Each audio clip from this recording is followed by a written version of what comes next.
Make sure to subscribe and hit the like button. That's actually why people get married, you know, just so you know. Because this is built into marital vows. I'm not leaving, ever, no matter what.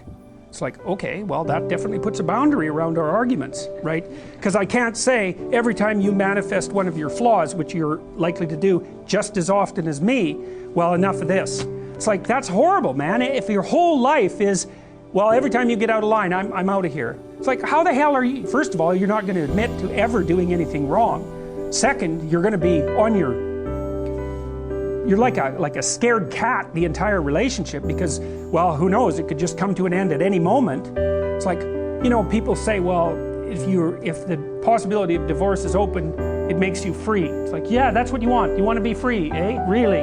Really? So you can't predict anything. That's what you're after. It's a vow. And it says, look, I know that you're trouble. Me too. So we won't leave, no matter what happens. Well, that's a hell of a vow, but that's why it's a vow, right? That's why you take it in front of a bunch of people. That's why it's supposed to be a sacred act. It's like, what's the alternative? What's the alternative? Everything is mutable and changeable at any moment. Well, go ahead, you live your life like that and see what you're like when you're 50. Jesus, it's dismal.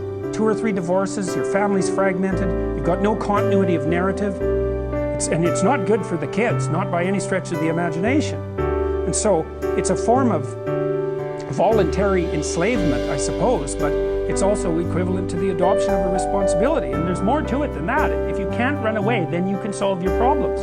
Because it might be, okay, well, I'm stuck with you. So how about we fix things?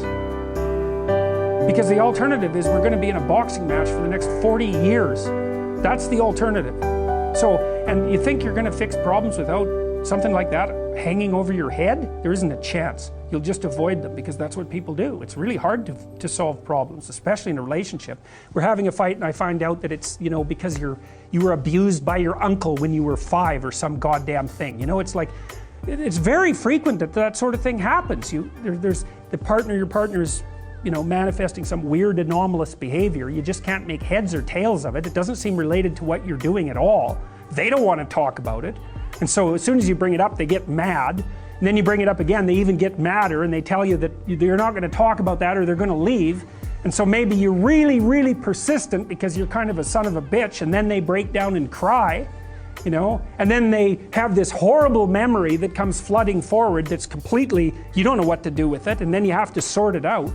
It's like, you think you're going to do that unless there's a good reason? You have to know, we better sort this out or we're going to be carrying it around for the next 40 years. That maybe is enough motivation so you'll actually try hard to solve a problem. It's a lot easier to say, well, sorry, we're not going there. But then, good, you'll have it every day, every goddamn day for the rest of your life.